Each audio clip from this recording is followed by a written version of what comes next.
The 11th race of the Aflac All-Pro Tour 2014 season would be at Miami for the White Castle 150. The AAA pole award goes to Zach McRae in the Hardee's number 3 car. He leads the field to the green with, looks like Kyle Corbett to his outside in the 00. 18, Sarah Woods starting 3rd. David Pilar in the 31, 4th. And Tony Short running 5th. And then we see Darcy Lusk and Ike Durbin 6th and 7th as quickly the 3 car out to a pretty decent lead down the back straightaway, clears both lanes of traffic and continues on in first. Here's Ike Durbin, lost the points lead after a engine failure last week at Myrtle Beach. He's looking to get his position back in the standings. Qualified 7th and running up front early on, definitely working so far in his favor as we see the 00 car going for the lead in turn number 3 on lap number 2, and looks like off turn number 4 he may have the advantage, but down to the line it's going to be a drag race, and the 3 car may have edged him there. Too close to call, but either way, Sarah Woods in the 18 is going to look underneath both of them, and the 18 Monster Energy Chevrolet will go to the lead for Leggy Racing, who's been very stellar in the Aflac All-Pro Tour this season, and 45 is a teammate to the 18, as is the 15, so those two guys battling for the points, or guy and girl, but very strong showing this year from Leggy Motorsports. And then we see the 11 underneath, and contact between the 18 and 00 and the 3. They go up the racetrack, and they will lose a bunch of positions as Ike Durbin wants his chance at the lead. Here he comes, and then we have 3 wide because Jimmy Barley is looking underneath these guys. And off turn number 4, we have a crash in the back. Looks like Earl McRae gets turned by Casey Littinger into Darcy Lusk and Kyle Corbett, and they spin in front of the field, and this is going to cause a giant stack up. So Scott O'Brien in the 49, Joey Johnson in the 14, and let's see this one again. Zach McRae in there, Joey Johnson, there's Emma Trout is involved, Ryan Barley, and Casey Anderson in the 83 as well. We're looking at Joey Johnson in the 14, as he just gets he has nowhere to go, just gets caught up in this one. 49 car spins behind him into the wall and back into the 14, and Scott O'Brien second in the championship standings in the 49 car. As you take a look at Darcy Lusk, a lot of points battlers involved in this one, as you see. Great job avoiding that from some of those guys as we go on board Darcy Lusk now, as he gets just caught up in this one, and he'll collect a bunch of guys in this one. Probably took the hardest hits out of anyone. Yeah, as we take a look from the helicopter, and there's really just nowhere to go for a bunch of these guys. Giant wreck on lap number 4, and we'll take a lot of good cars out of this race. Tony Short leading on the restart. Ryan Barley jumps to the inside of Durbin already, and into turn number 1, the 11 car is going to have a pretty decent lead as he continues to pace the field until Jimmy Barley, Ryan Barley's brother, comes off turn number 4 and takes the lead in the number 94. He may have edged the 11 there, but again, too close to call. Maybe we'll see a finish like that. That'd be very exciting. But 15 of Emma Trout caught up in that last wreck, not doing so well after that, so she better hope Ike Durbin has some issues, or she's not going to be in the points lead after this one. As you see the 94 car continuing to lead, and he has Logan Alvarez in the 4 behind him. Alvarez has struggled this year, but doing well the past couple of races, and it's going to use lap traffic to his advantage. That's Joey Johnson in 14 to get around Jimmy Barley, and he's going to take the inside lane with him. Here's Ross Kirk. Oh, geez, that's a 93 of Darian Mannering getting sideways, and it looks like he's back up into the field, and it's going to take another couple cars out of the race as the 14 or the 84 gets a big hit into the wall. Greg Nee in there in the 100. That's the 48 of Todd Short and Joey Johnson in the 14. As you see, the 48 car caught in the safer barrier. So just like in the AARS race, cars getting caught in the safer barrier and breaking it.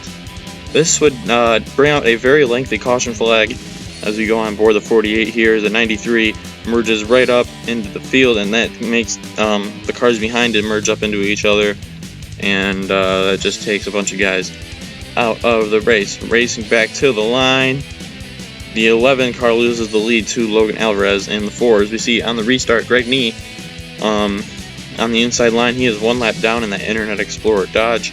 So we head down into turn number 1. very clean restart, and the guys at the front very single file, and looks like they're single file almost all the way through. So finally a clean restart, and but we'd have another caution on lap 25 when Greg Nee gets turned, and he goes for a spin. He's had a great year aside from the last couple of races, and Greg Nee's luck continues to go down the drain here as he gets spun off turn number 4.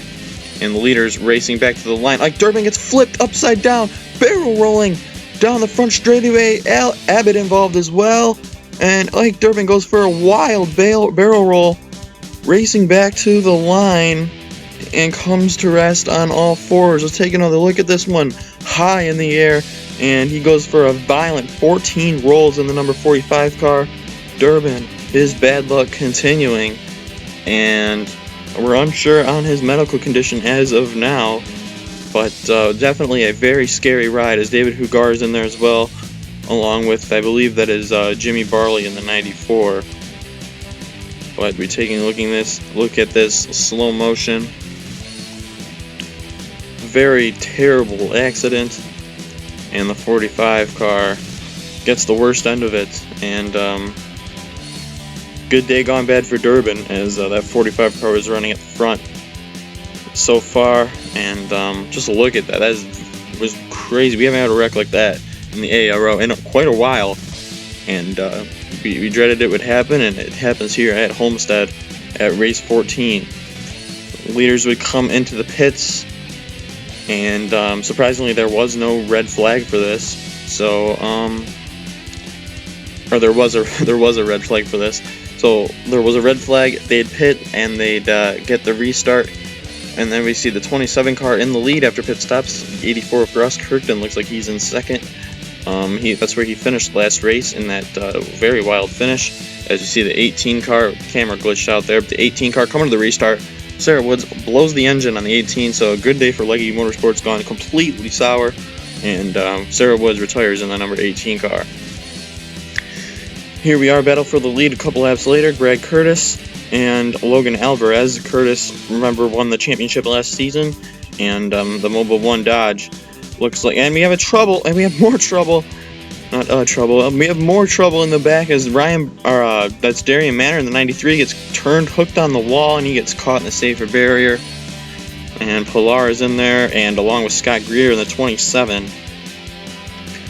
But another pretty crazy wreck as you see the 31 gets turned down the racetrack, and Emma Trout hits on another Leggy Motorsports car.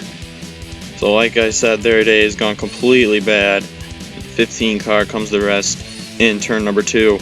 On the restart, the 4 of Logan Alvarez is your leader. That's Walter Green, the 22, who's inside a lap down. Jeffrey Johnson underneath Brad Kurtis for second. Jeffrey Johnson's been very mediocre this season in the 21. Texas Longhorns Chevrolet will go for the lead on Logan Alvarez just 2 laps later, and the 21 car will go to the point, taking Brad Kurtis in 32 with him. And they go down the back straightaway. Kurtis looks like he may look under the 21 here, but doesn't look like he has enough to get it done, and will settle for second. There's Clyde Lattinger in the 51. Right behind him as we see caution 5 on lap 45.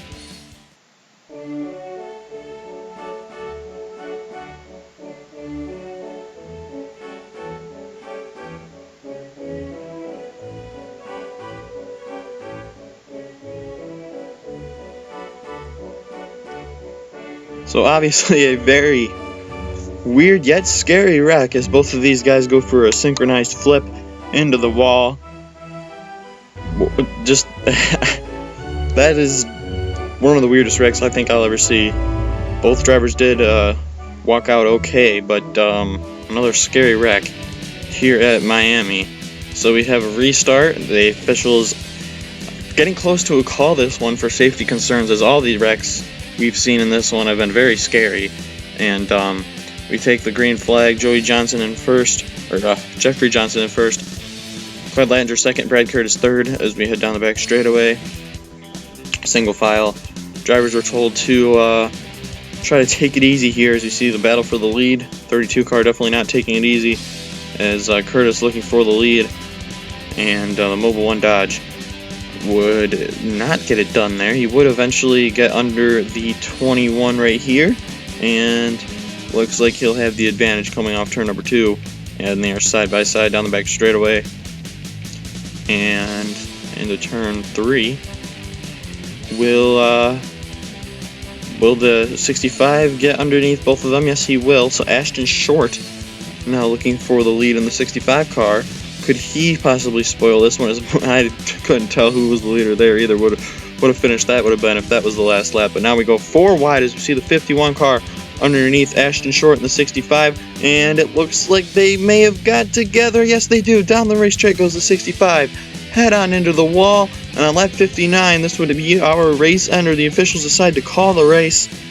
Ashton Short into the wall and almost into Logan Alvarez, and the 65 car comes to rest in turn number 3, and tough break for him. He could have had a chance to win this one, but obviously won't now, and we have no word on his medical condition either. So this will give the win to Brad Kurtis in the 32, but let's go on for the 65 car. He's had some hard hits this season here and at Nashville in particular, but 65 car done for the race, and this would give Brad Kurtis the win after officials decide to call the race. Brad Kurtis will win the White Castle 150.